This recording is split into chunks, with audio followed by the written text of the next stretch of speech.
10 दिनों में corona cases और अमवात की तादाद दुगनी हो गई। लॉकडाउन खत्म होने पर हालात मजीद बिगड़ने का खदशा। रही सही कसर हुकूमती शख्सियात के उल्टे सीधे बयानात पूरी कर रहे हैं। 15 जुलाई तक स्कूल बंद रखना मंजूर नहीं। निजी स्कूल वाले हत्थे से उखड़ गए। 1 जून को स्कूल खोलने की रट लगा दी। ये भी तो बताएं, बच्चों को नुकसान हुआ तो जिम्मेदार कौन होगा?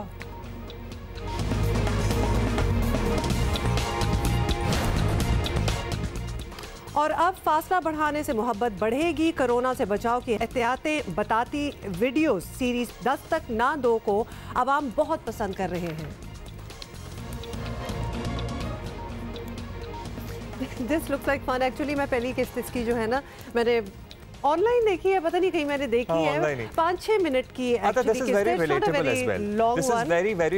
ना खाला जी आ गई हैं और कह रही हैं कि खाला भी रिलेटेबल हैं और बहुत से ऐसे रिश्तेदार रिलेटेबल हैं जिनको लगता है कि कोरोना कोई हकीकत नहीं है, लेकिन कोरोना हकीकत है। और हमारे बहुत से दोस्त जो हैं वो भी इससे मुतासिर हैं और हम प्रोग्राम के आगाज में उन सब के लिए भी दुआ करेंगे और इंशाल्लाह they will be all fine very very soon. It does not mean कि आप बिल्कुल ही खौफजदा होकर कहीं कोने में बैठ जाएं, but don't be in denial either. I mean it is very much there, तो लिहाजा थोड़ी सी इंटेलिजेंस आप दिखाएं। अच्छा जी, सारी बातें बाद में। आपको बताएं कि कोरोना के केसेस और अमवात रोज़ाना बढ़ते ही जा रहे हैं। ये तो आपको नंबर से ही पता चल जाता होगा। हुकूमत खुद कह रही है कि लॉकडाउन ख़त्म होने से मर्ज़ फैलने का खदशा बहुत ज़्यादा बढ़ जाएगा और इस पर भी गवर्नर सिंध इसे आम जो है फ्लू कह रहे हैं। उनका ये आपको पता ना, एक ट्वीट आया रिसेंटली जिसमें उन्होंने कहा है कि एक आम सा फ्लू है। हुकूमत के अपने लोग ही एक सफ़े पर नहीं तो अवाम से क्या तवक्को की जा सकती है। और इससे पहले आपको याद है ना कि डोनाल्ड ट्रंप भी इसे फ्लू ही से तशबीह दिया करते थे। हुकूमत कल से लॉकडाउन में नरमी कर रही है। आलमी इदारा सेहत के मुताबिक मकामी सतह पर कोरोना अब गैर मामूली रफ्तार से फैल रहा है। पंजाब में ये शरह 83%, सिंध में 89%, 89%, खैबर पख्तूनख्वा में 83%, बलोचिस्तान में 91% और इस्लामाबाद तो सबसे ही आगे निकल गया है, 96%। इस्लामाबाद में पहले लोगों को ये तसल्ली थी कि नहीं फैल रहा है, लेकिन इस्लामाबाद की तो मुतादिद बेकरियां भी सील की गई हैं। हुमा, वहाँ पे भी एम्प्लॉयज़ में कोरोना बहुत बड़ा एक मशहूर रेस्टोरेंट जो मेरा बड़ा फेवरेट रेस्टोरेंट है वहाँ का, वो भी सील कर दिया गया है। वहाँ के भी कुछ एम्प्लॉयज़ जो हैं उनमें भी कोरोना पॉजिटिव आया है। आपको बता दें कि आदाद शुमार भी बता रहे हैं कि गुज़िश्ता 10 दिनों में मुल्क में कोरोना केसेस से अमवात की तादाद दुगनी हो गई है। 28 अप्रैल से आज तक, यानी 8 मई है आज तक के दौरान हिलाकतें 294 से बढ़कर 610 हो चुकी हैं। Look at the difference in the number. और इसीलिए वज़ीर आज़म ने भी खबरदार किया है कि अगर लोगों ने सख्त एहतियात ना की तो दोबारा लॉकडाउन कर देंगे। अगर हमने इस मुश्किल वक्त से निकलना है, आप सब ने गवर्नमेंट के साथ मिलकर काम करना पड़ेगा। वो जो आम लोग जो कि सबसे ज़्यादा मुतासर हैं इससे, आपके ऊपर ज़्यादा जिम्मेदारी है, क्योंकि अगर खुदा ना खास्ता अगर ये फिर से एक तेज़ी से अगर ऊपर स्पाइक आ गई, मतलब कि एकदम केसेस बढ़ गए और लोगों ने एहतियात ना की, तो हमें तो फिर से बंद करना पड़ेगा। और कल हमने आपको बताया था ना कि 24 घंटों में ऑलमोस्ट 1500 से ज़्यादा केसेस रिपोर्ट हुए हैं। हाँ। और अब अगले ही रोज़ 24 घंटों में 1700 से ज़्यादा केसेस अब तक कोरोना वायरस के रिपोर्ट हो चुके हैं। Figures are only going up. और ये जब फिगर्स अप जा रहे हैं तो हम लॉकडाउन की नरमी कर रहे हैं, ये भी कुछ समझ से बाहर बात है। लेकिन एनीवे समझते हैं कि जाहिर है मुल्क भी बंद नहीं रह सकता, लोगों को रोज़गार भी कमाना है, लेकिन ये जो स्पाइक है ना वो अब आ रही है और बड़ी विजिबल आ रही है। एक तरफ तो वज़ीर आज़म ये कह रहे हैं, लेकिन दूसरी जानिब गवर्नर सिंध जो कि खुद कोरोना वायरस से मुतासर हैं और उनका दूसरा टेस्ट भी गालिबन पॉजिटिव ही आया है, उन्होंने 9 दिन बाद टेस्ट कराया है, तो उसे वो फ्लू करार दे रहे हैं। ट्विटर पर इमरान इस्माइल ने लिखा कि इस बीमारी पर मनफी सियासत ज़्यादा नुकसान पहुंचा रही है। अच्छा जी, इसी पे बात भी करेंगे और हमें ज्वाइन किया है सीनियर तज्ज़ियाकार बेनज़ीर शाह ने। बेनज़ीर, आपसे हम पूछना चाहते हैं कि कोरोना के केसेस में जिस तेज़ी से इजाफा हो रहा है, ये बहुत ही ख़तरनाक ऑब्वियसली पैटर्न नज़र आ रहा है हमें। आपकी नज़र में किस इलाके में हालात ज़्यादा बिगड़ते हुए आपको नज़र आ रहे हैं? हालात सबसे ज़्यादा तो मेरे ख्याल से इसमें तो कोई शक नहीं है कि लाहौर में सबसे ज़्यादा केसेस हैं पूरे पाकिस्तान के मुकाबले में। WHO की रिपोर्ट आती है मेरे पास, रोज़ आती है, उस रिपोर्ट के मुताबिक 25% जो टोटल केसेस हैं पाकिस्तान में, उसके 25% लाहौर में है। तो लाहौर अभी एक सेंटर बन गया है इस एपिडेमिक का। ये डॉक्टर यास्मीन राशिद भी कह चुकी हैं। कल परसों मेरी शौकत खानम में बात हो रही थी, वहाँ पे सीनियर डॉक्टर्स हैं, वहाँ पे उनसे बात हो रही थी। अच्छा, शौकत खानम की मैं थोड़ी सी तारीफ़ भी करना चाहूँगी क्योंकि वो बड़ा अच्छा काम कर रहे हैं। वो टेस्टिंग भी कर रहे हैं और जो कोरोना वायरस के मरीज़ हैं उनका इलाज भी कर रहे हैं, तो उनके पास काफ़ी ज़्यादा डेटा होता है। उनके मुताबिक लाहौर अभी हाई रिस्क एरिया है और वो एक क्वेश्चन रखते हैं जब वो टेस्ट करने लगते हैं, जिसमें वो आपसे अक्सर पूछते हैं आपकी ट्रैवल हिस्ट्री है, आपके कोई सिम्टम्स हैं। अब वो ये भी देखते हैं टेस्ट करने से पहले कि आप लाहौर के रिहायशी हैं या नहीं। तो इसका ये मतलब है कि लाहौर में सबसे ज़्यादा अभी ख़तरा है और बड़ी तेज़ी से ये वायरस फैल रहा है लाहौर के अंदर।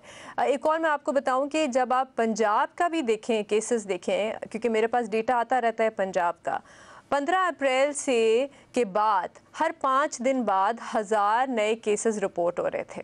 उसके बाद 2 दिन बाद हर 2 दिन बाद 1000 नए केसेस रिपोर्ट होना शुरू हो गए। और बेनज़ीर सिंध में भी ज़ाहिर है और कराची में पर्टिकुलरली ज़ाहिर है पाकिस्तान का सबसे बड़ा शहर है, सूरत हाल कुछ अच्छी नहीं है, बड़े शहर तो मुतासर हैं इससे, लेकिन हमारे जो सिंध के गवर्नर हैं वो ये कहते हैं कि ये आम फ्लू है, इससे डरने की ज़रूरत नहीं है, इस पर सियासत ज़्यादा नुकसान पहुँचा रही है। वज़ीर आज़म भी कह देते हैं सरे राह के लोग खुद एहतियात करें, लेकिन जो पाबंदियों पर अमल नहीं करेगा उसे हम कुछ कह भी नहीं सकते। तो अगर इस किस्म के मिक्स्ड मैसेजेस जाएंगे तो आवाम कंफ्यूजन का शिकार ही रहेंगे, और किस तरह हम तवक्को करें कि वो SOP पर खुद अमल करेंगे?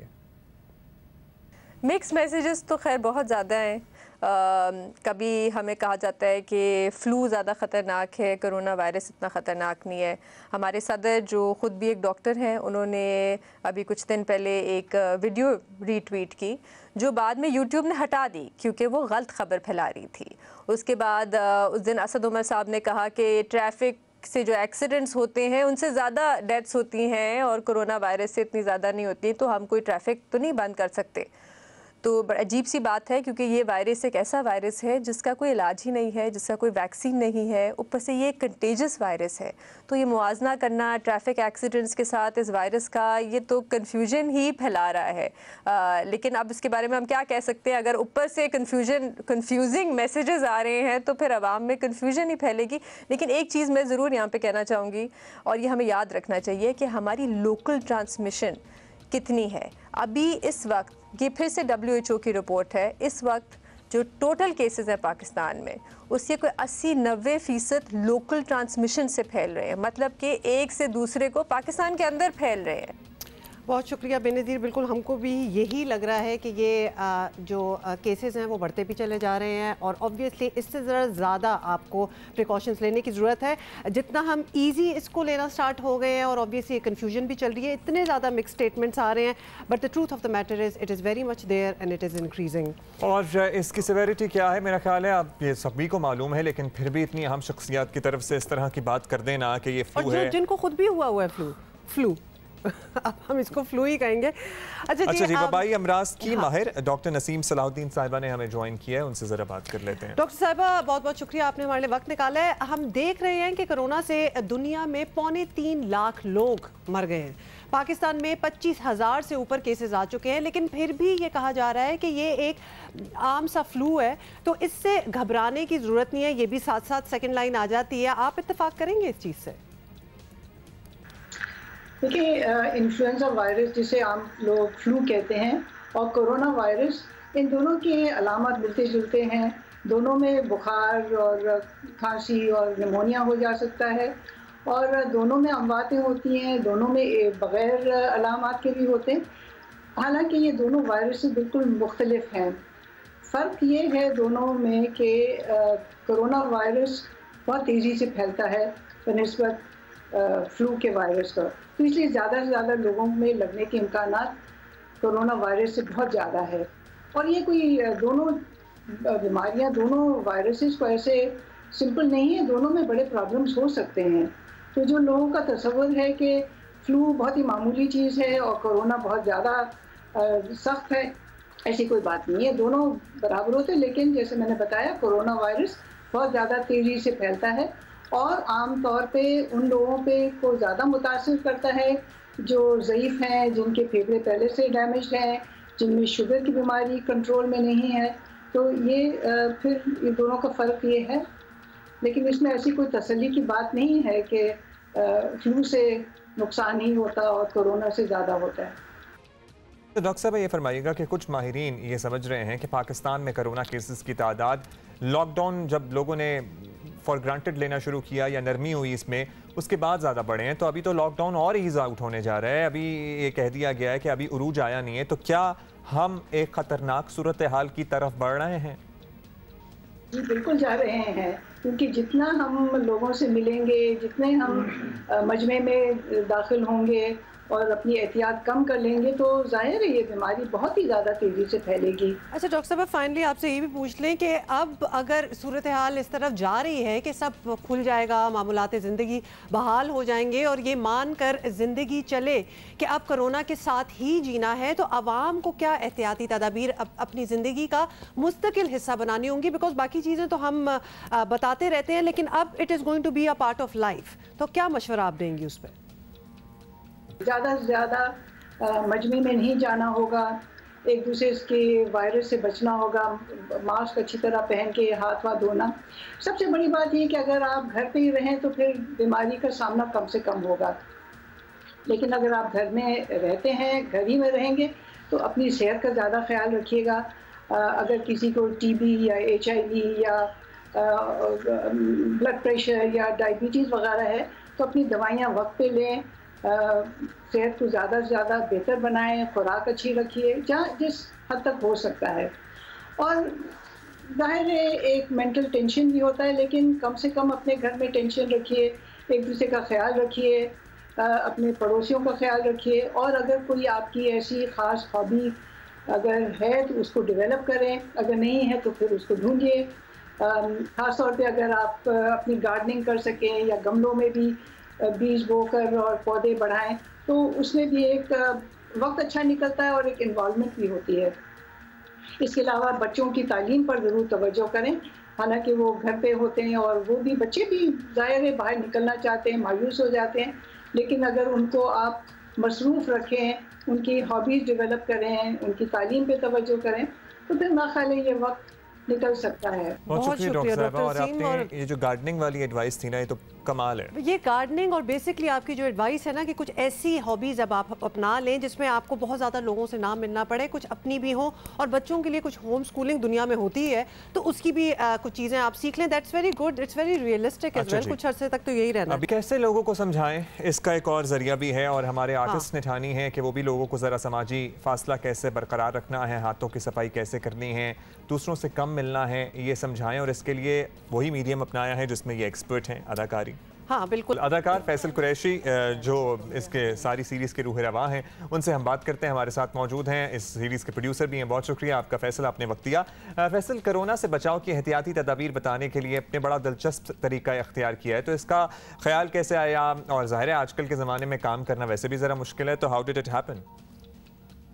इसी सिनेरियो में जब सब अपने घरों में बैठे कुछ ना कुछ कर रहे थे, तो मैं भी ये सोच रहा था कि लोगों में अवेयरनेस और ये बढ़ानी हो तो उसका दिलचस्प तरीका क्या होता है। तो एक ख़्याल ये आया कि जो ड्रामे हैं हमारे यहाँ के, वो लोग बहुत शौक़ से देखते हैं और हर तरह का तबका देखता है और हर तरह के मतलब औरतें भी देखती हैं, बच्चे भी देखते हैं, कोई एज ग्रुप की रिस्ट्रिक्शन नहीं है, बड़े बूढ़े भी देखते हैं और किसी तबके की भी वो नहीं है। तो ये एक ऐसी चीज़ है जो ज़्यादा पेनिट्रेट कर सकता है अगर मैसेज हम इसमें घोल के आवाम को पिला दें।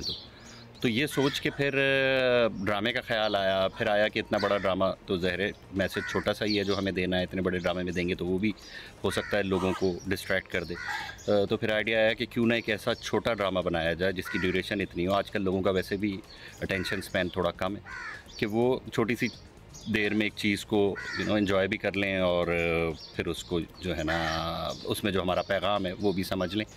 अमल करना ना करना उनके ऊपर है। बिल्कुल Faisal, you are right, and we believe कि किसी चीज़ में भी थोड़ा सा ह्यूमर का एलिमेंट लगा दो तो वो बड़ी अच्छी तरह लोगों को एक्सेप्टेबल होता है और समझ भी आ जाती है विदाउट बीइंग ऑफेंडेड। तो आपका मकसद तो ऑब्वियसली आवाम में आगाही पैदा करना है, इसके लिए आप पहले भी वीडियोज़ बनाते रहे हैं, हमने देखा है।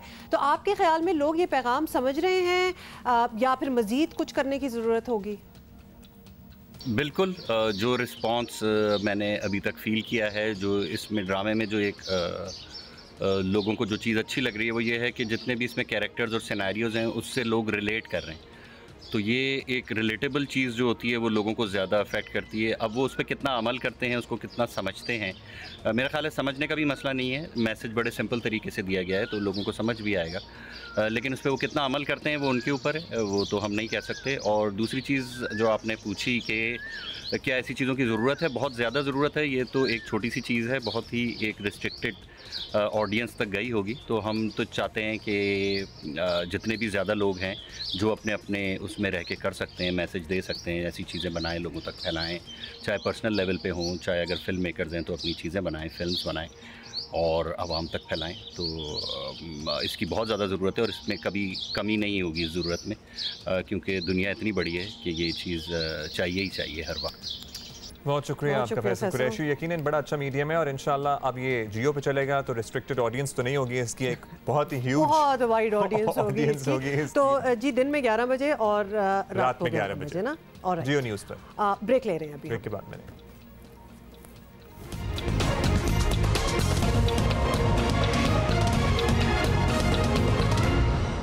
वेलकम बैक जी। एक अजीब सी बात है जिसे हम तो अभी नहीं समझ पाए, लेट्स सी के क्यों ये डिमांड है उनकी। अच्छा आपको बता तो दें कि बात ये है कि हुकूमत का 15 जुलाई तक स्कूल बंद करने का फैसला प्राइवेट स्कूल एसोसिएशन को हरगिज़ मंजूर नहीं। क्यों? ये बहुत ज़बरदस्त सवाल है, अभी हम कर लेंगे। एसोसिएशन ने मुतालबा किया है कि हुकूमत 1 जून से स्कूल खोलने का ऐलान करे, वरना वो अपने तरीक़ेकार के तहत स्कूल्स खोलने पर मजबूर होंगे। और कोरोना वायरस के बायस वज़ीर आज़म इमरान खान की ज़ेर सदारत कौमी राब्ता कमेटी के इजलास में तमाम तालीमी इदारे 15 जुलाई तक बंद रखने का फैसला किया गया था। एक दफ़ा आपको याद करा दें, जितने भी तालीमी इदारे हैं वो 1 जुलाई को नहीं खुलेंगे, बल्कि वो 1 जून को नहीं खुलेंगे, बल्कि वो 15 जुलाई तक बंद रहेंगे। जितने बोर्ड्स के इम्तिहानात हैं वो हमने कैंसिल कर दिए गए, मुलतवी नहीं किए, वो ख़त्म कर दिए गए हैं। जो पिछले साल का रिज़ल्ट है उसकी बुनियाद पर प्रमोशन होगी। अच्छा, इस पे भी वैसे मीम्स का एक बाजार गर्म हुआ है कि पिछले साल जो फेल हुए हैं उनका क्या बनेगा। अच्छा जी, प्राइवेट स्कूल्स एसोसिएशन का कहना है कि हुकूमत के इस फैसले से 50% निजी स्कूल बंद हो जाएंगे, जिससे कम से कम 10 लाख अफराद बेरोजगार होंगे। प्राइवेट स्कूल एसोसिएशन की परेशानी अपनी जगह, लेकिन बच्चों की जानों को कोरोना जैसे खतरात से बचाना भी तो हम सब पर फर्ज है। और जब ये बेशतर स्कूल फीसें वसूल कर चुके हैं तो फिर इन्हें क्या मसला है। काफी ज्यादा big number of these private schools वो जुलाई तक की फीसें ऑलरेडी ले चुके थे, तो लिहाजा कौन से एक्सपेंस किस चीज़ की बात हो रही है, ये भी अजीबोगरीब बात है। अभी हमें ज्वाइन किया जी president all Pakistan private school federation Kashif Mirza साहब ने। काशिफ मिर्ज़ा साहब आते रहते हैं हमारे शो पे, is a common face that you see on our show. Kashif साहब, हुकूमत ने 15 जुलाई तक स्कूल बंद रखने का फैसला किया है, तो कुछ सोच कर ही ऑब्वियसली किया होगा। आपको ये फैसला क्यों मंजूर नहीं? आप तो जुलाई तक की फीसें ले चुके हैं, परेशानी क्या है? देखिए जी, पहली बात तो ये है कि इस हवाले से गवर्नमेंट ने इस हुक्मनामे पे किसी किस्म की कोई मुशावरत नहीं की, और स्टेक होल्डर से मुशावरत नहीं करेंगे तो यकीनन उनके मसाइल आप तक सही तरीके से नहीं पहुंच सकेंगे। और इस वक्त पूरे पाकिस्तान की सूरत हाल ये है कि 2 लाख से ज़्यादा प्राइवेट स्कूल हमारे जो हैं वो इस वक्त बंद हैं। बलोचिस्तान में तो 6 माह से बंद हैं और बाकी जो सूबे हैं उनमें 3 से 4 माह हो चुके हैं बंद हैं। और 15 लाख से ज़्यादा हमारे टीचर्स हैं जिनका ये रोज़गार वाबस्ता है इससे, इसका मतलब 15 लाख ख़ानदानों का रोज़गार इससे वाबस्ता है। दूसरी बात यह है कि 2 लाख से ज़्यादा हमारी जो बिल्डिंग खाली पड़ी हुई हैं, हमें तो सर्विसेज ना लेने के बावजूद टीचर्स को भी तनख्वाहें देनी पड़ रही हैं, और बिल्डिंग का इस्तेमाल ना करने के बावजूद हमें स्कूल मालकान के जो बिल्डिंग मालकान हैं उनको किराए भी देने पड़ रहे हैं। तो इन हालात में हम ये चाहते हैं कि जहां इतना कुछ हम अपना जो है लूज कर रहे हैं, और 2 करोड़ से ज़्यादा हमारे बच्चे हैं जिनका इंतहाई बड़ा तालीमी नुकसान हो चुका हुआ है। चले आप अगर समझते हैं कि बच्चों को अव्वल तो SOPs के जरिए हम भी इंश्योर कर सकते हैं, अगर बाकी जो डिपार्टमेंट्स हैं, बाकी जो शोबाजात हैं उसमें SOPs के जरिए आप उनको इख्तियार दे रहे हैं कि ठीक है वो अपने अदारों को वो खोलें, अपनी जो प्रोफेशंस को ऑप्ट करें, तो फिर हमें भी मिलना चाहिए। हाँ, अगर आपको लगता है SOPs में कोई हमें कोई आपको लगता है कि फिर भी मसाइल पैदा होंगे, तो उसका बहुत आसान हल है, और वो आसान हल ये है कि आप ऑनलाइन जो सर्विसेज है वो हम प्रोवाइड कर सकते हैं। उसके लिए भी तो हमें जो है स्कूल को खोलना ही पड़ेगा, अपने ऑफिस को खोलना पड़ेगा। हम गवर्नमेंट से निगोशिएट करने को तैयार हैं। अच्छा, यहाँ भी एक बड़ी अजीब सी बात है कि क्या ये पेंडेमिक जो है वो सिर्फ मसाजिद के लिए और हमारे जो तालीमी इदारे हैं उनके लिए हैं?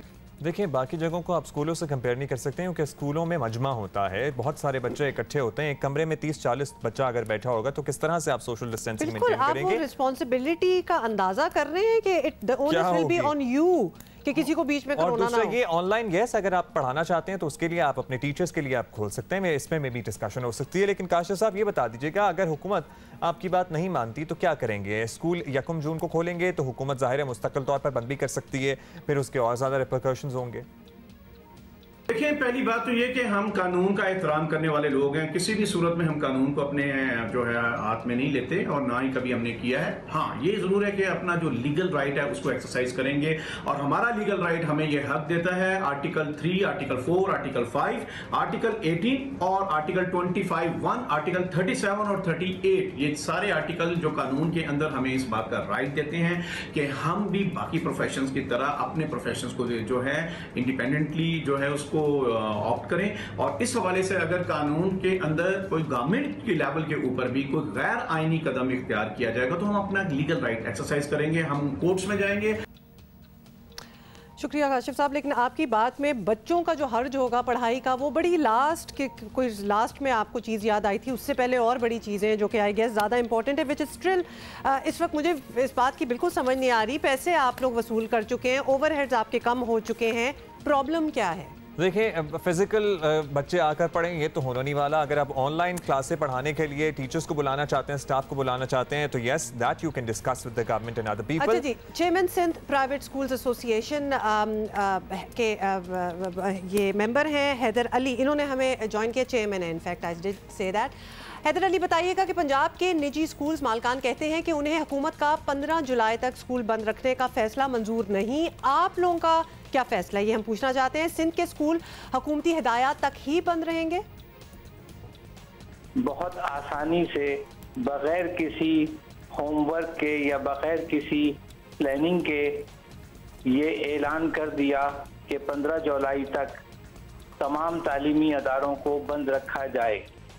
सूबे सिंध में और दीगर सूबों में भी तालीम 18वीं तरमीम के बाद सूबाई मामला होने के वजह से हम सूबे सिंध में स्टीयरिंग कमेटी के इजलास में जहां ये फैसले हतमी तौर पर किए जाएंगे, हम इस पर बहुत अपना भरपूर और दो टोक मौक़िफ़ पेश करेंगे और इंशाअल्लाह इसके मुताबादिल प्लान्स भी हुकूमत सिंध को पेश किए जाएंगे ताकि एहतियाती तदाबीर भी हो सकें और तालीमी अदारे भी अपना काम शुरू कर सकें। अच्छा, आप एहतियाती तदाबीर की बात कर रहे हैं, ये बताइएगा हैदर साहब के जब स्कूल खोलेंगे, जब भी खुलेंगे तो एक बड़ी लंबी फहरिस्त है एहतियाती तदाबीर की जो इख्तियार करना होगी और इसमें बड़ा पैसा भी खर्च होता है, तो कौन सा स्कूल है जो अफोर्ड कर सकेगा ये सब कुछ, या फिर जाहिर है फिर अल्टीमेटली पेरेंट्स से ही ये सैनिटाइजेशन के पैसे भी लिए जाएंगे? जहाँ तक एहतियाती तदाबीर का ताल्लुक है तो तमाम एहतियाती तदाबीर जो हैं वो सिर्फ पैसों से ही नहीं की जा सकती या उनके लिए बहुत से वसाइल दरकार होना या दस्तयाब होना ज़रूरी नहीं है।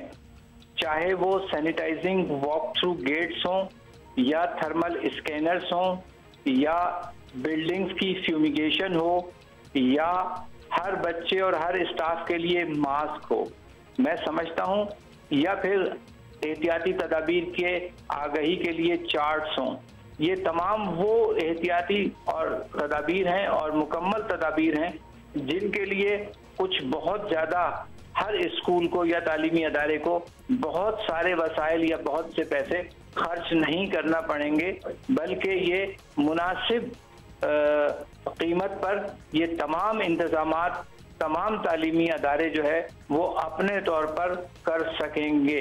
पहला हफ्ता जो है वो स्टाफ की तरबियत और वालिदैन की आगाही और इन तमाम इंतजामात को यकीनी बनाने के लिए जो है वो इस्तेमाल किया जाना चाहिए। तो कीमत तो आपने फिर कह ही दिया कि मुनासिब कीमत, वही हो गई। ये कर सकेंगे आप। बहुत शुक्रिया आपका। हैदर अली साहब, बहुत बहुत शुक्रिया हमसे बात करने का। तो हैदर अली से भी बात कर ली, काशिफ मिर्जा से भी बात कर ली। तो ये बिजनेस जो है ये they want the, we are not sure about the education part of it, but the business has to start, ये इनका यही कहना है। But I guess that point is discussable कि आप अगर टीचर्स के लिए और स्टाफ के लिए बुलाना चाहते हैं, जाहिर है इतना लंबा तो किसी के पास स्टॉक नहीं है ऑनलाइन क्लासेस का भी, और बहुत से हमारे स्टूडेंट्स और टीचर्स भी अभी इतने टेक सेवी नहीं हुए हैं कि वो जूम पे या और दीगर सॉफ्टवेयर्स पे ऑनलाइन क्लासेस दें। तो वीडियोस बनाने के लिए आप या फिर लाइव सेशंस करने के लिए अपने टीचर्स को बुलाना चाहते हैं, बुला लें, लेकिन बच्चे तो घर नहीं आ रहे हैं। वो तो आई एम श्योर अब भी कर ही रहे होंगे, मतलब what's the big deal about that, वो तो अब तक सोच ही लिया होगा। और जो अच्छे स्कूल हैं वो अपने अल्टरनेटिव डेज पे टीचर्स को बुला के लेक्चर्स रिकॉर्ड करते हैं, ऑनलाइन रिलीज कर देते हैं। अच्छा जी, make of it what you want to, क्योंकि हम एक ब्रेक ले रहे हैं, जरा सोचें कि इन्होंने अभी क्या बात की है। बच्चे बहुत खुश हैं लेकिन, और वालिदैन परेशान। ब्रेक के बाद मिलते हैं।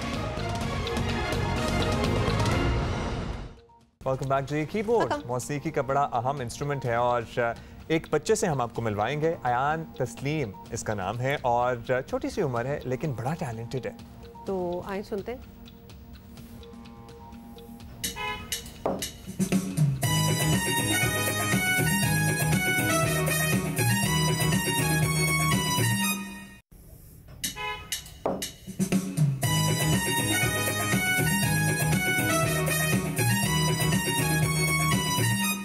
तो मैं तो इसके बाद बोलने ही लगा था कि अस्सलाम वालेकुम जियो न्यूज़ के साथ। जियो न्यूज़ के साथ ये अयान तस्लीम है वैसे तो सामने आपके, लेकिन definitely a talented boy.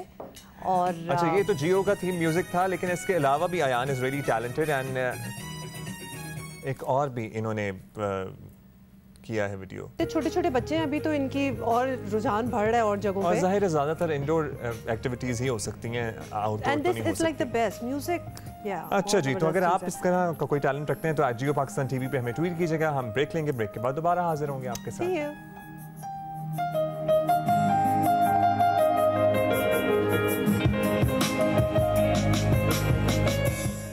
Welcome back ji, assalamu alaikum once again. Welcome to Jio Pakistan second hour और yes, आज अच्छा, कल बाय द वे आप लोगों ने चांद देखा था माशाल्लाह। इस साल का लास्ट सुपर मून था और इंशाल्लाह फिर अगले साल हमें देखने को मिलेगा। लेकिन एक तो मतला साफ था, दूसरा पोल्यूशन कम हुई है because of the corona virus. इसलिए क्या खूबसूरत मनाजिर पूरी दुनिया से लोगों ने शेयर किए। वैसे आजकल ये नेचर की जो चीज़ें होती हैं ना, उनकी बड़ी अच्छी फोटोग्राफी भी हो सकती है और बड़ी खूबसूरत नज़र भी आती है। लो जी, ये है कल का super moon and you could actually see it. I saw it like Abdullah, आप कह रहे हैं कि आप भी देख रहे थे। कमरे में बैठ के मुझे ऐसा लग रहा था जैसे किसी ने सामने हथेली पे रखा है। वुड यू बिलीव कि मेरे लाउंज में पर्दों के थ्रू ये नजर आ रहा था and for a while I thought ये स्ट्रीट लाइट है because it was so bright and big that you had to actually go out and check it. अच्छा, मैं ना अम्मी को कमरे में दिखा रहा हूँ पर्दे में से कि बाहर टेरेस पे देखें आपको चांद नजर आ रहे हैं। उन्हें किधर है चांद? कि नहीं ये चांद है, मुझे लगा पता नहीं क्या है। क्योंकि you cannot believe कि वो इतना क्लियर है। तो these are some visuals from around the world, क्योंकि ऑब्वियसली बड़ी एक फिनोमेना होता है ये और हर कोई कैप्चर करने की कोशिश करता है। How stunning is that. अच्छा, बहुत ही वाज़े, बहुत ही खूबसूरत और बहुत ही ज़बरदस्त था। हमारे पास बहुत कुछ है आपसे शेयर करने के लिए। Let's begin with this hours top stories.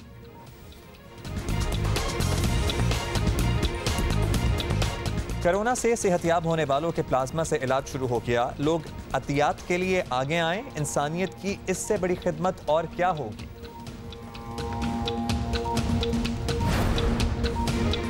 Sindh में इजाफी वेंटिलेटर्स का आना खुश आइंद है। कोरोना के मरीजों को तो फायदा होगा, दीगर निज़ाम सेहत को भी बड़ी सपोर्ट मिलेगी।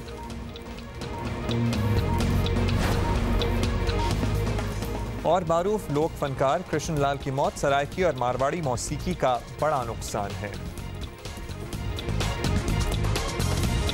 अच्छा, मुझे इत्तेफाक हुआ कृष्ण लाल को एक दफ़ा लाइव सुनने का, और क्या ये समा बांधते थे और अब इस दुनिया में नहीं रहे हैं। इनको भी ट्रिब्यूट देंगे इन दिस आवर ऑफ जियो पाकिस्तान। लेकिन उससे पहले मामला प्लीज। बिल्कुल जी, आपको बताएं कि सिंध के 3 अस्पतालों में कोरोना के मरीजों का इलाज ब्लड प्लाज्मा इम्यूनाइजेशन के तरीके से शुरू हो गया है। और वायरस से सेहतयाब होने वाले लोग जितने ज़्यादा एहतियात देंगे, डॉक्टर्स का काम उतना ही आसान होगा। सिंध हुकूमत ने एक हफ्ता पहले कोरोना मरीजों के लिए प्लाज्मा जमा करने की इजाज़त दी थी और कराची के डॉक्टर रूथ सिविल हस्पताल, कौमी इदारा बराए अमराज खून के अलावा लियाकत यूनिवर्सिटी अस्पताल हैदराबाद को कोरोना से सेहतयाब होने वालों का प्लाज्मा जमा कराने की इजाज़त मिली है। अब इन अस्पतालों में इस तरीका इलाज से काम शुरू कर दिया गया है। लाहौर की यूनिवर्सिटी ऑफ हेल्थ साइंसेज में भी आजमाइशी बुनियादों पर यही इलाज शुरू किया गया है। अगर नताइज बेहतर मिलते हैं तो यकीनन बहुत मुस्बत ये पेशरफ्त समझी जाएगी और दुनिया में हो भी रहा है इससे इलाज। डॉक्टर ताहिर शम्सी हमारे साथ मौजूद हैं, ब्लड ट्रांसफ्यूजन के एक्सपर्ट हैं। बहुत शुक्रिया डॉक्टर साहब। डॉक्टर साहब, अब सिंध के 3 अस्पतालों में यही तरीका इलाज आजमाया जा रहा है। आपके ख्याल में कितना फ़ायदा हो सकता है? अभी तक कुछ रिजल्ट्स आए हैं सामने? इसका जो फ़ायदा होने का जहाँ तक मामला है वो तो हम जो हमारे सवालात हैं इस क्लिनिकल ट्रायल में इंशाल्लाह उसके जवाब मिल जाएंगे। पहला जो सवाल जिसको हम जवाब तलाश कर रहे हैं वो ये है कि प्लाज्मा लगाने से कितने फ़ीसद लोगों में वेंटिलेटर पे जाने की ज़रूरत कम हो जाएगी, और दूसरा सवाल ये है कि कितने लोगों में क्लिनिकल इम्प्रूवमेंट आ जाएगा और वायरस जो है उनके जिस्म से कम ख़त्म हो जाएगा प्लाज्मा लगाने की वजह से। तो इसके जवाबात तो इंशाल्लाह मुझे उम्मीद है कि हौसला अफजा दुनिया भर में हौसला अफजा मिल रहे हैं, तो इंशाल्लाह पाकिस्तान में भी मिलेंगे। ये तो बड़ी अच्छी खबर है, because it is still something कि एटलीस्ट कुछ तो किया जा सकता है। डॉक्टर साहब, ये ज़रूर बताइएगा कि एक ये बात भी सामने आई है कि जो लोग कोरोना को मात दे चुके हैं वो अपना ब्लड प्लाज्मा अतिया करने के लिए सामने नहीं आ रहे, तो इसकी वजह आपको क्या नज़र आती है? कोई अतिया करना चाहे तो वो किससे बात करे, ये भी बता दें। जो एक तो देखिए कि ये कोरोना के साथ साथ जो एक मसला है वो रमज़ान का है। रमज़ानों की में लोग जो है हिचकिचाते हैं और ब्लड का अतिया करते हुए और प्लाज्मा का अतिया करते हुए, तो इस एक तो बुनियादी हमारी वजह ये है। और दूसरी ये है कि अभी लोग तो सेहतियाब होना शुरू हो गए और बहुत बड़ी तादाद में बीमार भी होना शुरू हो गए, तो जो रिकवर हो रहे हैं लोग उनको अभी बहुत से लोगों को 2-3 हफ्ते नहीं हुए, उनका आखिरी टेस्ट नेगेटिव है, तो ये भी एक वजह है कि लोग आने में थोड़ी सी हिचकिचाहट महसूस कर रहे हैं। जो देना चाहते हैं कराची में, अगर देना चाहते हैं तो कराची में NIPD हॉस्पिटल गुलशन इकबाल में मैं हेल्पलाइन नंबर दे रहा हूँ।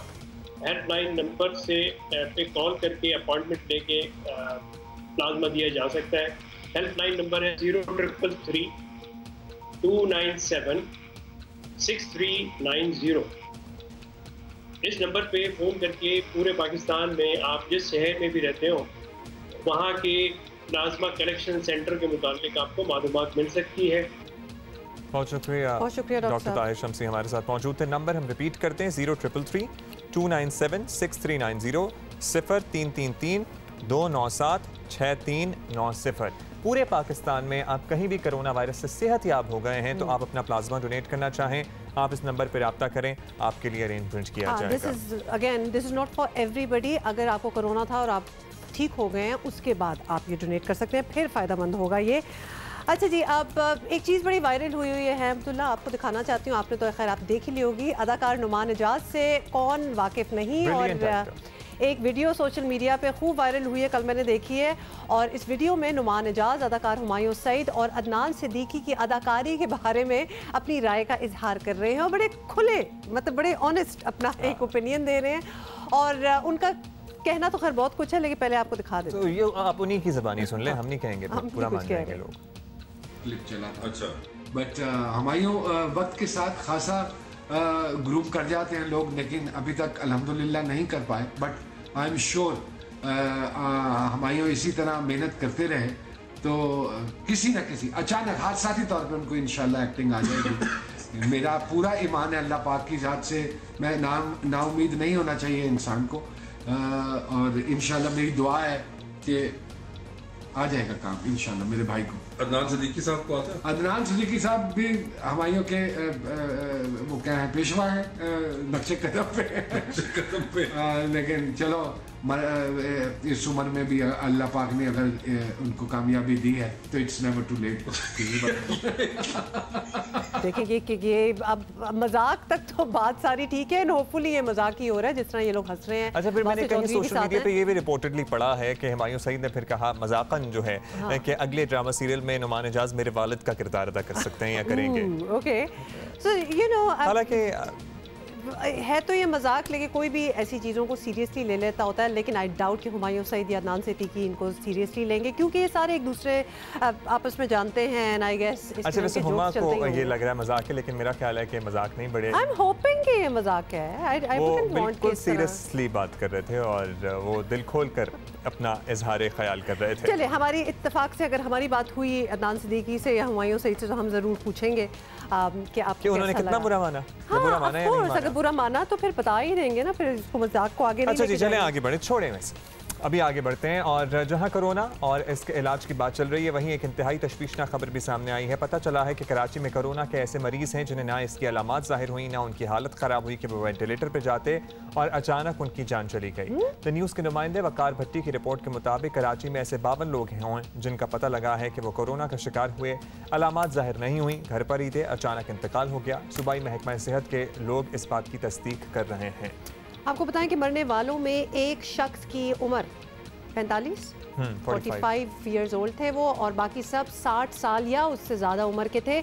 और आगा खान यूनिवर्सिटी के डॉक्टर फैसल महमूद के मुताबिक इस मर्ज में मरीज़ की हालत अचानक बड़ी तेज़ी से बिगड़ सकती है, और इसलिए मुमकिन है कि इन मरीज़ों की हालत घर में ख़राब हुई हो और उसके बाद इतने नाजुक हो गई हो इनकी हालत कि उन्हें बचाना बहुत मुश्किल हो गया हो। तो दिस इज़ वेरी पॉसिबल। लेकिन अब्दुल्ला, जिस तरह ये बात हुई है, चलिए इस पे अखबार द न्यूज़ के रिपोर्टर हैं वकार भट्टी, वो हमारे साथ मौजूद हैं, जिन्होंने ये तहकीक की है। वकार, सूरत हाल तो काफ़ी खौफनाक है, क्या हक़ाइक़ सामने आए हैं इससे मुताल्लिक़? जी बहुत शुक्रिया अब्दुल्ला, बहुत शुक्रिया आपने मुझे मौका दिया इस बात को बयान करने का। देखिए, कुछ दिनों से मैं ये ट्रेंड देख रहा था कि वो लोग जो कि कोविड पॉजिटिव हैं लेकिन उनमें सिम्टम्स नहीं हैं या बहुत माइल्ड सिम्टम्स हैं, तो उन्हें कहा जाता है कि वो घरों में आइसोलेट हो जाएं, सेल्फ आइसोलेशन में चले जाएं। तो अभी कल मुझे पता चला कि ये तादाद तकरीबन जो लोग थे वो 5,500 से ज़ायद थे, और आज की फिगर ये है कि 6,421 के करीब लोग जो हैं इस वक्त कोविड पॉजिटिव हैं, जो कि घरों में आइसोलेशन में है, सेल्फ आइसोलेशन में। लेकिन कल तक ये पता चला कि इनमें 60 लोग ऐसे थे जो पूरे सिंध में, जिनमें 52 कराची में थे, वो एसिम्टोमेटिक थे या बहुत कम उनको माइल्ड सिम्टम्स थे, और उन्हें कहा गया था कि आपको कोई तकलीफ नहीं है, आप घरों पर रहें, 14 दिन के बाद आप ठीक हो जाएंगे। लेकिन अचानक वो कोलैप्स हुए, गिरे, बैठे बैठे उनकी तबीयत इतनी ख़राब हुई और वो मर गए। अभी साइरीन से जो बात हुई है उसमें पल्मोनोलॉजिस्ट हैं, उसमें इन्फेक्शियस डिजीज के एक्सपर्ट्स हैं, और उसमें दिल के अमराज के माहिर हैं। मेरी वफाकी सतह पर भी बात हुई है। तो ये फिनोमिना पूरी दुनिया में देखने में आ रहा है। अभी वॉशिंगटन पोस्ट ने 4-5 दिन पहले रिपोर्ट किया था कि यंग लोगों में खासतौर पे और कुछ सीनियर लोगों में भी जो कोविड पॉजिटिव है लेकिन एसिम्टोमेटिक हैं, उनके टांगों में क्लॉट्स बनते हैं। वो क्लॉट्स ऊपर जाते हैं, अगर वो ब्रेन में चले जाए तो स्ट्रोक हो जाता है, जिसकी वजह से वो लोग मर रहे हैं। अच्छा वकार, ये भी बताइएगा कि क्या ये जिनकी हम जिक्र कर रहे हैं, ये घर पे इनकी मौत हो गई या इतना टाइम था कि उनको हॉस्पिटल लेके गए और वहाँ कुछ ना बन सका और वहाँ मौत हुई? मतलब ये किस तरह हुआ सारा? जी देखिए, जो अभी तक इब्तदाई तहकीकात के मुताबिक तो यही हुआ है कि ये लोग घरों में ही इंतकाल कर गए, इतना मौका ही नहीं मिला कि इनको हॉस्पिटल ले जाया जा सकता। डॉक्टर फुरकान की मिसाल आपके सामने है। डॉक्टर फुरकान तो थोड़े से खुशकिस्मत इस लिहाज से थे कि वो सिविल अस्पताल पहुंच गए या SIUT पहुंच गए, जहां पे उनको जो है वो एक डॉक्टर साहब ने एडमिट नहीं किया और वो वापस आना पड़ा। लेकिन ये 60 लोग थे, ये इतने बदकिस्मत थे कि इन्हें मौका ही नहीं मिल सका कि ये इब्तदाई तिब्बी इमदाद हासिल कर सकते। ऑलराइट, बहुत शुक्रिया आपका। वकार भट्टी हमारे साथ मौजूद थे और ये एक अजीब सा इंकशाफ सामने आया था जो हमने सोचा आपसे शेयर करें। लेकिन आप घबराएं नहीं, परेशान नहीं हो, इंशाल्लाह जिन लोगों की तबीयत ठीक है वो इस बात का स्ट्रेस ना लेना शुरू कर दें कि भाई इस तरह भी हो रहा है। So yes, but you never know कि किस तरह। मुझे ये बहुत सॉरी टू से स्ट्रेस लेने वाली अब्दुल्ला बात नहीं है। मुझे ऑलमोस्ट एक मूवी सीन लग रहा है कि बैठे बिठाए you are fine. I mean आपको पता है कि आप पॉजिटिव हैं, लेकिन एसिम्प्टोमेटिक भी तो है ना, जिनको कोई सिम्टम्स नहीं और ठीक भी हो जाते हैं, और उसमें एकदम से आप गायब हो जाए, तो दैट इज। अच्छा जी, अल्लाह ताला सबको सेहतियात करे जल्द और अपने हिफ्ज़ अमान में रखे। अभी हम आगे बढ़ेंगे। एक ट्रिब्यूट हमने शामिल करना है सराइकी और मारवाड़ी ज़बान के गुलकार कृष्ण लाल भेल, जिनका कल इंतकाल हुआ है, उन्हें याद करेंगे। वफाकी हुकूमत ने उनके ख़ानदान को 5 लाख रुपए की इमदाद दी है।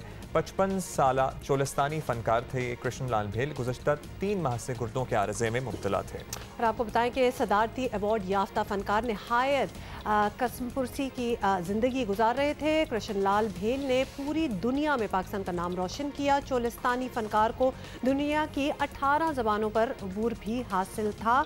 इन्हीं के हवाले से बात भी करेंगे। Pakistan national council of arts की साबका डायरेक्टर जनरल हमें अभी थोड़ी देर में ही ज्वाइन करेंगी। Doctor Fouzia Saeed will be with us. इनके कुछ गाने तो इतने पॉपुलर थे कि वो बिल्कुल मेन स्ट्रीम में भी आ चुके थे। डॉक्टर फौजिया, बहुत शुक्रिया आपने हमें ज्वाइन किया है। डॉक्टर फौजिया, कृष्ण लाल भील की मौत की बड़ी अफसोसनाक खबर मिली है। सराइकी और मारवाड़ी गुलकारी में उनकी क्या खिदमात रही हैं, आप ज़रा रोशनी डालें। देखिए, भील कम्युनिटी से थे, हिंदू भील कम्युनिटी जो होती है, और सराइकी के तो थे ही ये गुलकार। मारवाड़ी बहुत पूरी कम्युनिटी है जो बोलती है, उसके थे। फिर और भी ज़बानों में ये गाए। लेकिन पाकिस्तान का जो चेहरा है ना, जो फोक सिंगर्स बाहर जाके अपनी परफॉर्मेंसेस देते हैं पाकिस्तान में हर जगह, जो यहाँ इंटरनेशनल फेस्टिवल्स होते हैं, उसमें बहुत आगे आगे थे। और इंसान भी बहुत अच्छे थे, बहुत बड़े दिल के थे। अपने इलाके के बहुत से लोगों को इन्होंने इंट्रोड्यूस कराया और बड़े बेगर्ज तरीके से, एक मलंग लोग होता है ना जैसे, उस तरह से इन्होंने इंट्रोड्यूस कराया बहुत से लोगों का। एंड ही सिंगर, और बड़े ग्रुप के साथ वो गाया करते थे।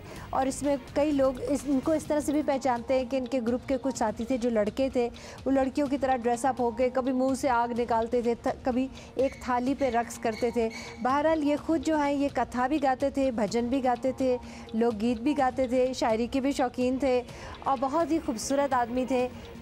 यानी इनकी परफॉर्मेंस जो थी वो बड़ी ड्रामेटिक किस्म की हमेशा होती थी। अच्छा डॉक्टर फौजिया, हमारे यहाँ लोक मौसीकारों को मेन स्ट्रीम मीडिया पर वो जगह और वो मकाम नहीं मिलता जो उन्हें मिलना चाहिए। इन फनकारों को काम अगर उजागर हम करना चाहें तो और कितनी अहमियत देना होगी, और अभी इस सिलसिले में ज़मीन में कितना काम हमें करना होगा? मैं अपने जो यंग लोग हैं जो बैंड्स पे मॉडर्न म्यूज़िक गाते हैं, मैं उनको इनकरेज करूँगी कि इन फोक सिंगर्स को अपने साथ रखें, मिला के वो जो भी आजकल का पैलेट है, टेस्ट है जो यंग लोगों का, उसके हिसाब से इनको अपने साथ मिलाएं और ज़्यादातर लोगों तक पहुँचें। जो इंटरनेशनल जो भी आजकल फॉरेन अफेयर्स के लोग हैं जो बाहर भेजते हैं लोगों को, उनको मैं कह रही हूँ बहुत कम हो गया पहले से, तो वो हमें रिवाइव करना है। और ऐसे लोग जो पाकिस्तान को रिप्रेजेंट करते रहे, ऐसे अभी और हैं बहुत जो ज़िंदा हैं, हमें उनकी कदर करनी है, उनको भेजना है। और मेन स्ट्रीम मीडिया इनकी ज़िंदगियों के बारे में बात करे, इनकी जो भी मुश्किलात हैं उनके बारे में बात करे, इनकी मौसीकी का प्रचार करे। बाहर सूरत PNCA स्टैंड्स कमिटेड, और जैसे ही हालात थोड़े बेहतर होंगे, ये कोरोना का क्राइसिस थोड़ा ख़त्म होना शुरू होगा, तो हम एक बड़ा प्रोग्राम करेंगे टू एक्नॉलेज भगत साहब, और we really want to do a tribute for Krishna. Thank you doctor Fouzia Saeed for speaking with us. और ये आप फ्यूजन की बात कर रही थी कि ये वाले सिंगर्स जो फोक सिंगर्स होते हैं वो हमारे मॉडर्न सिंगर्स के साथ करें। अल्हम्दुलिल्लाह बहुत से ऐसे सिंगर्स हैं who have been doing that, but perhaps और ज़्यादा ज़रूरत है बिकॉज नौजवान जो है ना वो इस तरह की कोलैबोरेशंस बहुत सारी कर सकते हैं। ब्रेक लेंगे, ब्रेक के बाद दोबारा हाजिर होंगे।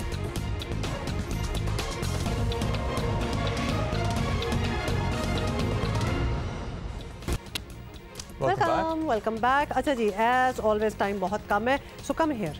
जल्दी से आपको बता दें कि सिंध के अस्पतालों में मज़ीद वेंटिलेटर्स लाए जा रहे हैं, और सिर्फ कोरोना ही नहीं, मजमूई तौर पर सूबे के पूरे निज़ाम सेहत के लिए अच्छी खबर है। सिंध हुकूमत के तर्जुमान मुर्तज़ा वहाब ने बताया था कि सिंध हुकूमत ने कोरोना वायरस के मरीजों के लिए 283 वेंटिलेटर्स मखसूस कर दिए हैं।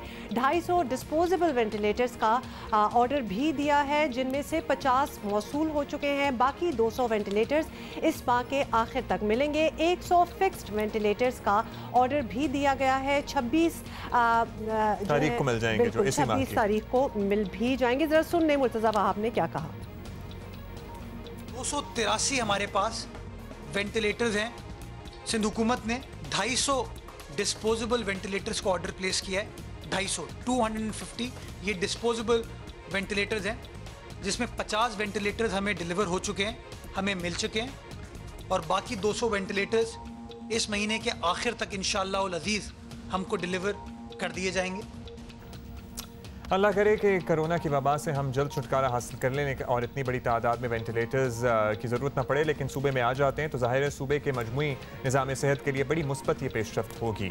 सर्विसेज अस्पताल कराची के MS डॉक्टर फ़रहत अब्बास साहब हमारे साथ मौजूद हैं, उनसे ज़रा बात करते हैं। डॉक्टर साहब, एक गलत फहमी इस तरह की भी है कि कोरोना के हर मरीज़ के लिए वेंटिलेटर्स चाहिए होंगे, जबकि ऐसा बिल्कुल ज़रूरी नहीं है। तो देखने वालों की मालूमात के लिए बता दें कि किस स्टेज पर वेंटिलेटर की ज़रूरत पड़ती है। इस बीमारी में डेथ रेशो आपका 2 to 3% है, या इवन कि अगर सबके टेस्ट हो जाएं, एक्सटेंसिव टेस्ट हो जाएं, तो इससे डेथ रेट भी तकरीबन 1% ही आता है।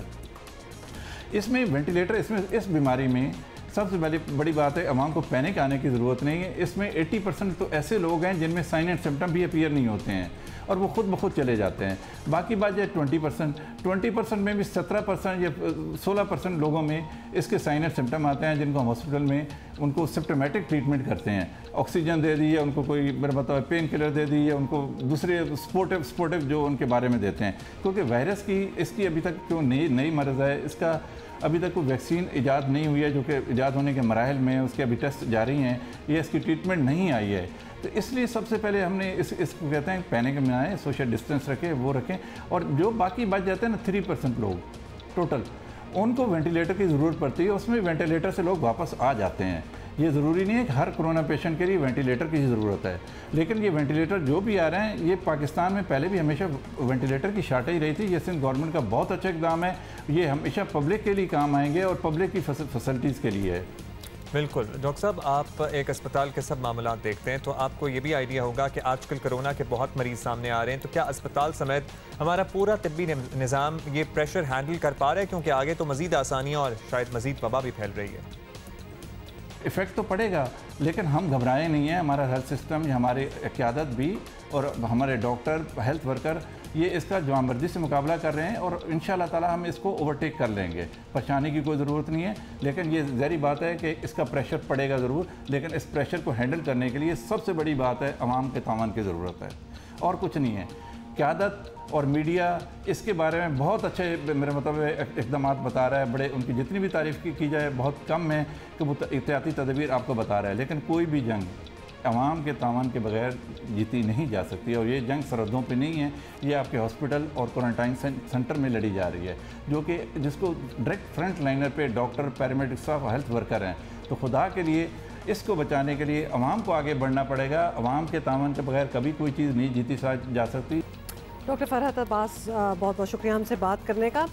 मूविंग ऑन, और ये अच्छी खबर में चीज़ आ जाती है। आलमी शोहरत याफ्ता मैगज़ीन पिंक न्यूज़ ने दुनिया भर से 28 कामयाब तरीन ख्वाजा सराओं और नॉन बाइनरी अफराद की लिस्ट जारी की है, जिन्होंने मुख्तलिफ शोबों में नुमायाँ कारनामे अंजाम दिए हैं। और इस फहरिस्त पे पाकिस्तानी ख्वाजा सरा आयशा मुगल ने भी जगह बनाई है। आपको बताएं कि आयशा मुगल जिनीवा में अक़वाम मुत्तहिदा की जानिब से इंसानी हकूक़ की कॉन्फ्रेंस में शिरकत करने वाली पाकिस्तानी वफ़द की मेंबर थीं और आयशा पाकिस्तान में ख्वाजा सराओं के हकूक़ के लिए काम करती रही हैं। बल्कि बताएं अब्दुल्ला के रिसर्चर हैं, साथ ही वजारत इंसानी हकूक़ में बतौर कंसल्टेंट पे खिदमात अंजाम देती रही हैं। और the list is long actually. उन्होंने MPhil और BBA की डिग्री भी हासिल कर रखी है। आयशा मुगल को पाकिस्तान की पहली ख्वाजा सरा लेक्चरर होने का एजाज़ भी हासिल है।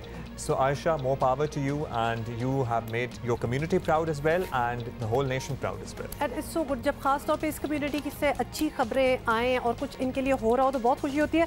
अच्छा, इससे पहले जब हम भील साहब की खबर कर रहे थे तो हमने डॉक्टर फौजिया सईद से बात की थी और हमने गलती से कह दिया था कि वो साबका DG PNCA हैं, but she is at the moment DG PNCA, तो वो थोड़ी सी हम करेक्शन भी इधर करना चाहते थे। अच्छा जी, जरा मईशत की बात करेंगे। ज़ाहिर है एक टफ डिसीजन जब हम मुल्क खोलने की और लॉकडाउन ईज़ करने की बात करते हैं तो इसीलिए करते हैं क्योंकि लोगों को माशी मुश्किलात हैं। कोरोना से लोगों की जान को तो ख़तरा है ही, मईशत को भी बड़ा ख़तरा है। माशी ख़तरों से निपटने के लिए लंबी प्लानिंग करना पड़ेगी। लोगों में अभी तक एक आम ख्याल ये है कि कोरोना वायरस आरजी बीमारी है जिससे जल्द निजात मिल जाएगी, लेकिन दरहकीकत ऐसा नहीं है। ये एक तवील और सब्र आजमा मरहला है जो कई साल पर भी मुहित हो सकता है। बिल्कुल, आपको बताएं कि माशी सतह पर इस बीमारी के असरात अभी इसलिए भी दिखाई नहीं दे रहे क्योंकि कारोबार खुला नहीं है। सन्नतें और कारोबार खुलने के बाद हमें अंदाज़ा होगा कि दुनिया कितनी बदल चुकी है। हमें इस नए सांचे में ख़ुद को हर हाल में ढालना ही होगा। इसी हवाले से हम बात करेंगे। कारोबारी और माशी अमूर के माहिर अमीन हाशवानी हमारे साथ हैं। अमीन हाशवानी, आपसे सबसे पहले तो हम यही पूछेंगे कि कोरोना की वबा ने जिस तरह पूरी दुनिया को मुतासिर किया है, हर मुल्क की मईशत बिल्कुल हिलकर रख गई है, कुछ भी पहले सा नहीं रहा। पाकिस्तानी मईशत पर इसके असरात क्या देख रहे हैं आप? आई थिंक सबसे पहले तो आपको ये रियलाइज़ करना पड़ेगा कि ये एक 6 महीने या 3 महीने की कहानी नहीं है। ये एटलीस्ट ये 2 साल चलेगा, क्योंकि इसकी वैक्सीन आने में, प्रोड्यूस होने में भी मिनिमम 1.5 साल लगेगा, इन्वेंट होने में, एंड देन सबको वैक्सीनेट दुनिया भर में करने में 2 साल लगेंगे। एंड इसमें भी कोई गारंटी नहीं है, क्योंकि एज अगर आप देखें, अब 15 साल हो गए, आज भी वैक्सीन नहीं है। तो there is a lot of uncertainty और ये लॉन्ग टर्म है। दी सेकेंड थिंग इज, इसका जो इकोनॉमिक इम्पैक्ट है वो कम से कम 4 से 5 साल रहेगा। इसका आप देखिए, जीडीपी ग्रोथ रेट ना सिर्फ पाकिस्तान की, तो दुनिया भर की ग्रोथ रेट कम हो जाएगी, पॉवर्टी लेवल बढ़ जाएगा, आपकी इनकम इनइक्वालिटीज़ आपकी बढ़ जाएगी, गवर्नमेंट के फिस्कल डेफिसिट्स बढ़ जाएंगे, एक्सपोर्ट्स कम हो जाएगी, रेमिटेंसेस जो पाकिस्तान में जो आती है वो भी कम है। सो इसका ये एटलीस्ट 4 से 5 साल इसका इकोनॉमिक इम्पैक्ट रहेगा। सो मैं अभी भी सुनता हूँ कोई लोग जो कमेंट्री करते हैं कि ये शॉर्ट टर्म नहीं है, हमें मेंटली हमें प्रिपेयर होना पड़ेगा कि इसके जो असरात है ये लॉन्ग टर्म होंगे। अच्छा, ये बताइएगा कि अब तो ये नज़र आ रहा है कि आने वाले दिनों में कोरोना के साथ ही हमें जीना होगा। We have to consider it as a colleague, जिससे हमें दूर रहना है। अब इस तरह की सूरत हाल में हम क्या लॉन्ग टर्म प्लानिंग बनाएंगे ताकि सबकी जानें भी ज़ाहिर महफूज रहें और मईशत भी ज़ाहिर परफेक्ट तो नहीं चल सकती, लेकिन कुछ गुजारा तो हो सके सब लोगों का? एब्सोल्युटली, आई थिंक जैसे ही हम बात करते हैं स्मार्ट लॉकडाउन की, हमें स्मार्ट ओपनिंग अप भी करना पड़ेगा। सो कोई भी इस पर डिबेट नहीं कर रहा है कि भाई आपको इकॉनमी दोबारा आपको खोलनी है या नहीं है। आई थिंक उस पर डिबेट नहीं है। डिबेट ये है कि कब खोलनी है और कैसी खोलनी है। इस पर आपकी जो मेडिकल प्रोफेशनल्स है वो ज़्यादा कोशिश कर रहे हैं कि अगर आप जल्दी आप खोलेंगे तो ये इतना, वो कहते हैं ना, जीनी आउट ऑफ द बॉटल आ जाएगी, तो इसमें फिर ये काबू से बाहर भी जा सकता है। लाखों लोग खुदा खास्ता इन्फेक्टेड होंगे, उसको फिर आप कंट्रोल करना फिर आपके लिए बहुत मुश्किल होगा। तो दी होल आइडिया कि ये एक हेल्थ क्राइसिस है जो इकोनॉमिक क्राइसिस भी बन रहा है, तो आपको एक बैलेंसिंग आपको करना पड़ेगा और इसको आपको स्टेप बाय स्टेप आपको लेकर इसको खोलना पड़ेगा। जो भी जहाँ इकोनॉमिक इम्पैक्ट ज़्यादा आता है, जहाँ एम्प्लॉयमेंट जनरेशन ज़्यादा होती है, वो उनको आपको ये खोलना पड़ेगा step by step. And then जैसा कि अगर पब्लिक सही फॉलो करी, इन्फेक्शन लेवल्स भी अगर मैनेजेबल लेवल, फिर आप फर्दर आप खोलते जाएंगे। तो इसमें there is a lot of uncertainty and even about the virus behaviour, अभी भी हमें सारे सवालात के जवाब हमारे पास आज भी नहीं है। बहुत शुक्रिया। अमीन हाशवानी हमसे बात कर रहे थे। And this is the reality कि अभी जो है बैक टू नॉर्मल आने की तो बिल्कुल इस मैं कहती हूँ इस इंतज़ार में ना बैठे, because this is not really going to happen. Save a lot of money, क्योंकि आगे के हालात का कुछ पता नहीं है। बिल्कुल भी फजूल खर्ची ना करें और अपना प्लान भी तैयार रखें। और दूसरा, इससे परेशान भी ना हो। ज़िंदगी है, दुनिया इस तरह हो जाता होता है, तो लिहाजा जस्ट बी प्रोएक्टिव और तैयार रहें बस किसी चीज़ के लिए। हम ब्रेक के बाद मिलें हमसे।